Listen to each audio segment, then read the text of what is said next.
এরকম অনেক স্বামী দেখেছি, বিয়ের আগে গরিব ছিল, বিয়ের পর ধনী হয়ে গিয়েছে।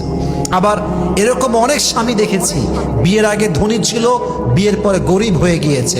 রহস্য একটাই, যেই স্বামী বউয়ের সঙ্গে অনেস্ট অ্যান্ড লয়াল, সে হতে পারে আজকে জিরো, বাট আগামীতে তাকে হিরো বানাবে একজন। বলেন সবাই, তিনি কে?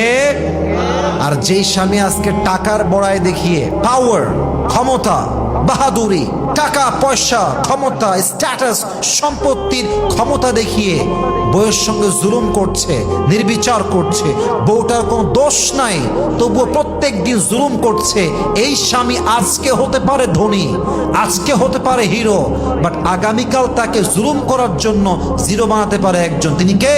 বউকে কষ্ট দেয়, তার জীবনের সবচেয়ে বড় আযাব হচ্ছে আল্লাহ তার রিজিকের বরকতকে উঠিয়ে নেয়, রিজিকের বরকত হারিয়ে যায়, রিজিকে কোনো বরকত থাকে না। কেন থাকে না? আমি প্রমাণ দিচ্ছি। আল্লাহর হাবিব বলেছেন, যখন তুমি কোনো নিয়ামত পাও, তুমি তোমার জীবনের পাওয়া নিয়ামতকে কদর করো। তুমি যদি তোমার জীবনের পাওয়া নিয়ামতকে কদর না করো, তবে তুমি আল্লাহর নাশুকরি করলে। আর যেই বান্দা আল্লাহর নাশুকরি করে, আল্লাহ তার জীবন থেকে নিয়ামতগুলোকে অচিরেই দূর করে দেয়। ঠিক বাণী করে আপনার বউকে আযাব দিয়ে, কষ্ট দিয়ে নিজের রিজিকটাকে নষ্ট করতে যাবেন না। মাথায় রাখবেন, আপনার ওয়াইফ হচ্ছে একটা ব্যাংক অ্যাকাউন্টের মতো। আপনি যখন ব্যাংকের অ্যাকাউন্টে